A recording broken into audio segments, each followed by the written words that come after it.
یہ اب اس وقت ریسکیو ٹیمیں مشینری کے ساتھ امدادی کارروائیوں میں مصروف ہیں. ایس بی سی اے اور متعلقہ ادارے جو ہیں وہ اس وقت یہاں پر موجود ہیں. ہجوم کو ہٹانے کی کوشش کی گئی, ہجوم کو یہاں سے ہٹایا گیا, کیونکہ نہ صرف یہ جو عمارت گری اس سے جو لوگ بچے, اس کے علاوہ جو مخدوش ہیں اور جن کی حالت خاصی خراب ہے ان کو بھی خالی کرایا گیا. تو وہ جو ایک ہجوم خاصا اکٹھا ہو گیا ان کو بھی یہاں سے ہٹایا گیا. اس کو ریسکیو کر لیں. کچھ ڈیڈ باڈیز بھی نکلی ہیں. اب سب سے بڑی دیکھیں افسوسناک واقعہ, سچی بات ہے. ہماری پہلی پرائرٹی تو یہ ہے کہ اس ملبے میں اگر کوئی نیچے دبا ہوا ہے تو پہلے کسی طرح سے اس کو ریسکیو کر لیں. کچھ ڈیڈ باڈیز بھی نکلی ہیں.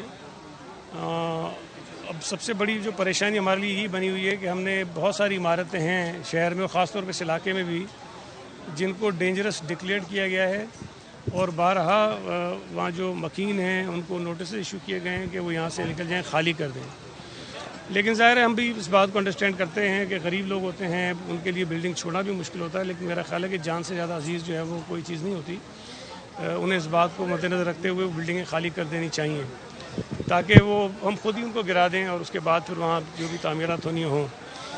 ہمارے جو ایس بی سی اے کے افسران ہیں ان کی بھی ذمہ داریاں بنتی ہیں, اور میں نے جب وہ کھارادر کی بلڈنگ کا واقعہ ہوا اس کے بعد بھی کچھ کارروائی کی ان کے خلاف, اور آج اس واقعے کے بعد ڈائریکٹر, ڈپٹی ڈائریکٹر اور جو یہاں پہ بلڈنگ انسپیکٹرز تھے سب کو ہم نے سسپینڈ بھی کر دیا ہے, اور ایک انکوائری کمیٹی بھی بنا دی ہے تاکہ اس کی ڈیٹیل انکوائری بھی کریں اور ذمہ داران کا تعین کریں, اسباب کا تعین کریں, اور اس قسم کے واقعات کو روکنے کے لیے اپنی جو تجاویز ہیں وہ بھی وہ مرتب کر کے ہمیں دیں.